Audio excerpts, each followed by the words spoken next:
Bonjour et bienvenue à toutes et à tous dans cette humble séquence à part que nous allons consacrer à The Lord of the Rings, The Fellowship of the Ring, en français Le Seigneur des Anneaux, La Communauté de l'Anneau, réalisé par Peter Jackson. Adapté des romans cultissimes de J.R.R. Tolkien, dont l'apparition a été faite en 1954 par le cinéaste et ses deux co-scénaristes, Fred Walsh, Peter Jackson et Philippa Boyens, le premier volet de la trilogie sortira sur nos écrans en 2001.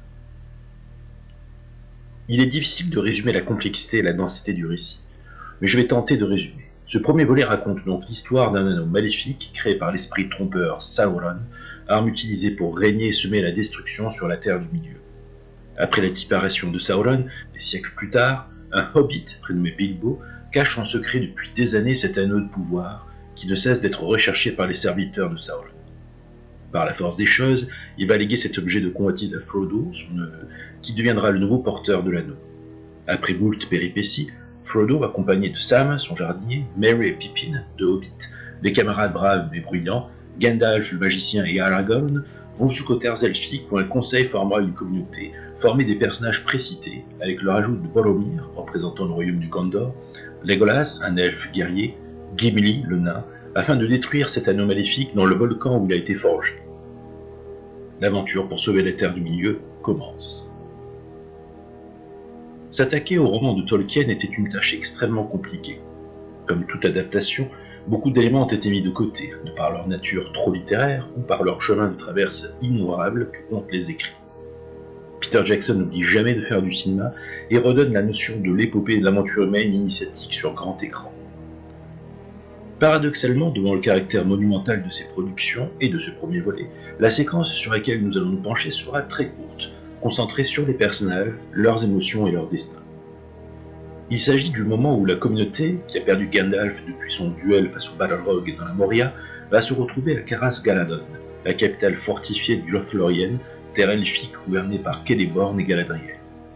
Ces derniers les rencontrent et Galadriel va partager conseils, pensées et dialogues internes avec les personnages de la communauté.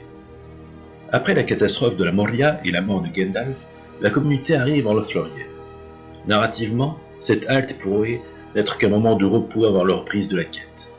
Pourtant, Peter Jackson suspend brutalement le rythme du récit. Le montage ralentit, les dialogues se raréfient, l'action disparaît presque totalement. Le film quitte le registre de l'aventure pour entrer dans celui de la contemplation. Nous passons donc de la rugosité infestée de l'architecture des nains avec celle de l'osmose et de l'harmonie totale entre la nature et la culture elfique. Contrairement aux orques de Saruman qui détruisent les arbres pour construire, les elfes construisent autour des arbres pour ne jamais les abîmer. Ils sont à Caras Galadon, la forteresse des arbres en Sindarin, la langue des elfes gris. Pour présenter ces lieux, Jackson choisit d'amples travelling circulaires coupés dans leur mouvement. Il y en a deux, montrant cette majesté d'ombre et de lumière qui contraste déjà avec le Balrog, qui était la précédente grosse épreuve qui se représentait par l'ombre et la flamme. La flamme, symbole de destruction, symbole de Sauron, de la lave de la montagne du destin. Ici, c'est la lumière, symbole de la voie à suivre, de l'espoir, de la vie, qui sera tout le long présent dans la trilogie. Revenons donc à ces deux mouvements circulaires qui nous font montrer une partie de la beauté des lieux. Le troisième plan de la séquence stoppe ces mouvements circulaires car il nous présente le lieu de la rencontre entre la communauté. Un travelling avant et un plan d'ensemble nous montrant ce décor. Si les mouvements imitaient le parcours d'un cercle, ce troisième plan n'oublie pas cette forme avec ce cercle au centre du plan, un cercle où le vide est présent. La figure de ce cercle était déjà évidemment présente lors du conseil d'Elrond, qui plus est quand l'objet de convoitise est un anneau, le cercle parfait. Des cercles partout, donc. Quand la communauté arrive dans cet espace, c'est une autre forme, au final, de conseil qui les attend, toujours supervisée par les elfes, Elrond avant, Galadriel maintenant. Le premier a servi à former cette communauté. Dans celui-ci, cette dernière déjà fragilisée par le traumatisme du deuil. Quatrième plan, changement d'axe total, plan de demi-ensemble où l'on voit la communauté s'installer en face du chemin que va prendre Celeborn et Galadriel pour les rejoindre. Plan rapproché poitrine serrée sur Frodo, une lumière surnaturelle commence à éclairer son visage, la musique chorale et magique de Howard Shore continue de nous envelopper. Il est intéressant de noter que de tous les personnages, Jackson choisit de nous montrer Frodo en premier, comme si c'était lui qui apercevait avant les autres cette apparition de cette lumière. La photographie abandonne les contrastes très marqués utilisés dans les montagnes ou dans les mines de la Moria. La lumière devient diffuse, les contours semblent légèrement effacés, les couleurs glissent vers des dominantes argentées, vert pâle et or. Andrew Lesnie, le chef opérateur, crée ici une lumière presque sans source identifiable. Le spectateur cesse inconsciemment de chercher l'origine de cette lumière. Elle paraît émaner de l'espace lui-même, ou des souverains eux-mêmes. Cette absence de direction lumineuse produit un effet très particulier. La forêt semble ne plus appartenir au monde physique. Jackson rejoint ici une tradition picturale proche du symbolisme européen, où la lumière n'éclaire plus les objets et devient la manifestation d'une présence spirituelle. Il semble également se souvenir des effets de diffusion lumineuse du magnifique Excalibur 1981 de John Boorman, sachant que ce dernier avait prévu d'adapter Tolkien au cinéma. Sur tous les plans de réaction devant ces apparitions littéralement illuminées, nous voyons Sam, Merry et Pippin, Aragorn qui salue respectueusement, et enfin on termine la marche de ces visages émerveillés par Frodo, justement, avant que ce halo disparaisse progressivement pour laisser apparaître le gros plan de Galadriel. Curieusement, nous n'y voyons pas ceux de Boromir, Gimli et Legolas. Comme nous allons le constater, ces trois personnages, à ce moment-là du récit, portent en eux quelque chose de sombre. Legolas et Gimli ont encore en eux cette hostilité raciale. De plus, Legolas n'hésite pas à sous-entendre que la disparition de Gandalf est liée à cause de l'idée insistante de Gimli de passer par la Moria. Gimli est lui perclus de culpabilité. Quant à Boromir, c'est encore autrement plus profond. Par conséquent, il est donc logique que lors de l'arrivée lumineuse de Galadriel, les personnages les plus innocents et purs, que sont les 4 hobbits et Aragorn, profitent de ces gros plans de réaction. Cette séquence est une conversation entre le gros plan et le très gros plan. Le regard est mis en avant. Dès que nous nous rapprochons plus près de Galadriel, un dialogue inaudible à nos oreilles s'installe. Cette dernière semble lire dans les pensées d'Aragorn. Elle contre l'idée de la vanité du choix de Gandalf face au dire de Legolas. Elle s'impose dans la conversation publique et interne. Elle rassure Gimli pour qu'il ne s'impose pas la culpabilité sur le deuil de son peuple et de Gandalf. Au moment de cette consolation éphémère, le gros plan de Galadriel, là où les plans de réaction de Gimli sont filmés en travelling à mort. Comme si ce mouvement illustrait la réception de ces paroles réconfortantes inattendues pour Gimli. Un aura d'apaisement traverse ce mouvement de caméra. Quand le mot grief, regret, apparaît dans le discours de Galadriel, Jackson décide de l'importance de ce terme par le biais du montage et de ce très gros plan de la bouche de l'elfe, avec ce panoramique vertical vers les yeux de cette dernière. Un mot négatif rendu capital par la mise en scène. Nous enchaînons cette action sur un gros plan de Boromir, et ce duel entre le regard de ce dernier Galadriel emporte évidemment pareil. Tous les défauts présents et à venir de Boromir semblent éclater intérieurement par cet échange. Galadriel lui a dit quelque chose qui lui fait peur, qui le fait souffrir et pleurer.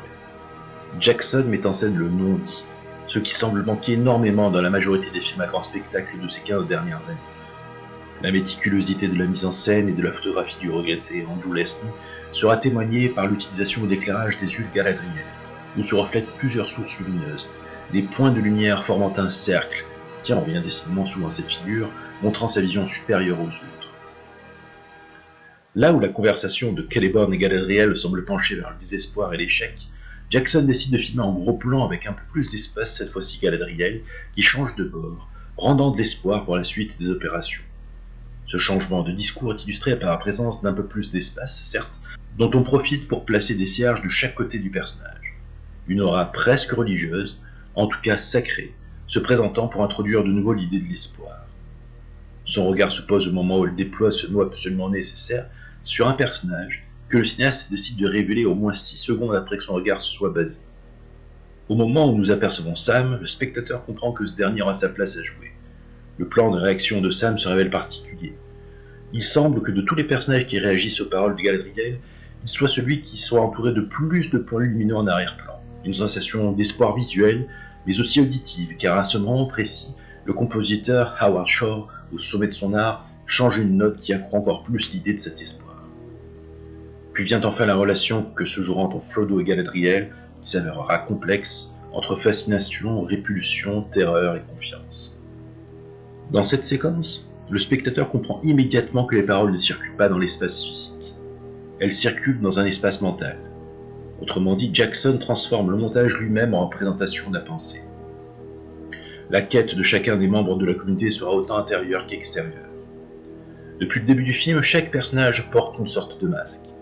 Aragorn cache son identité, Boromir cache son ambition, Legolas cache sa méfiance, Gimli cache son orgueil, les hobbits cachent leur peur. Devant Galadriel, ses carapaces disparaissent. Le dispositif cinématographique est remarquable. Jackson isole progressivement chaque personnage. Le groupe n'existe plus. La communauté est littéralement démontée par le découpage.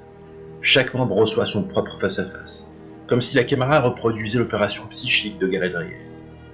Avant de reconstruire une communauté, il faut révéler les individus qui la composent. Le gros plan au cinéma possède une longue histoire. Depuis Carl Theodor Dreyer ou Ingmar Bergman, il est souvent utilisé non pour montrer un visage, mais pour rendre visible une pensée. Jackson reprend cette tradition. Les visages deviennent presque immobiles, les mouvements sont réduits au minimum, cela en deviendrait presque clinique. Lorsqu'elle intervient, la partition de Howard Shore refuse toute emphase héroïque. Les voix féminines semblent flotter hors du temps. Le chœur n'accompagne pas l'action. Il crée une suspension. Le silence devient alors un véritable espace dramatique. Le spectateur attend une menace extérieure, mais aucune n'arrivera. La menace viendra de l'intérieur. C'est peut-être le geste de mise en scène le plus remarquable de cette séquence. Personne ne quitte réellement le groupe, pourtant le montage donne l'impression que chacun est désormais seul. Le découpage remplace progressivement les plans collectifs par une succession de portraits. Le collectif disparaît. Chaque personnage devient momentanément prisonnier de sa propre conscience. La communauté n'est plus un corps. Elle devient quasiment 8 solitudes. Cette fragmentation prépare directement la désunion qui culminera avec Boromir à Amon Hen. Jackson ne fait donc pas seulement annoncer un conflit futur, il en montre déjà la fissure originelle, inscrite dans les regards et dans le découpage. Cette séquence agit comme un tribunal intérieur, où les personnages ne sont plus confrontés à un ennemi extérieur, mais à leur propre vérité. Quand on y regarde de plus près, quand la communauté arrive et se positionne dans le décor, ils sont quand même au bord du vide. On présente souvent Galadriel comme un personnage rassurant. Jackson n'hésite pas à montrer également l'inverse. Elle est probablement le personnage le plus inquiétant du film. Non parce qu'elle représente un danger physique, mais parce qu'elle est incapable de mentir. Sa présence interdit toute illusion. Elle fait la lumière sur tout le monde, dans son sens figuré comme dans son sens propre. Face à elle, chacun rencontre sa vérité. C'est pourquoi cette séquence provoque une sorte de malaise discret, mais profond. Le spectateur éprouve la même sensation que les personnages, celle d'être observé par un regard qui traverse les apparences. La véritable rupture commence ici. Lorsque Galadriel parle mentalement à chacun, elle révèle que les membres poursuivent déjà des objectifs intimes différents. Aragorn lutte contre son héritage, Boromir contre son désir de sauver le Gondor par tous les moyens, Legolas et Gimli demeurent enfermés dans leurs appartenances, les hobbits découvrent la peur de l'inconnu, et Frodo mesure pour la première fois l'isolement radical que lui impose le port de l'anneau. La communauté continue de marcher ensemble, mais elle ne partage plus tout à fait le même horizon intérieur. La mise en scène anticipe ainsi la désagrégation du groupe avant même que l'intrigue ne la rende visible. Le film contient des morceaux de bravoure superbement efficaces et spectaculaires. C'est une des grandes identités de l'aventure, de l'action, des péripéties et de l'épopée. Il fait partie des palpitations captivantes du récit.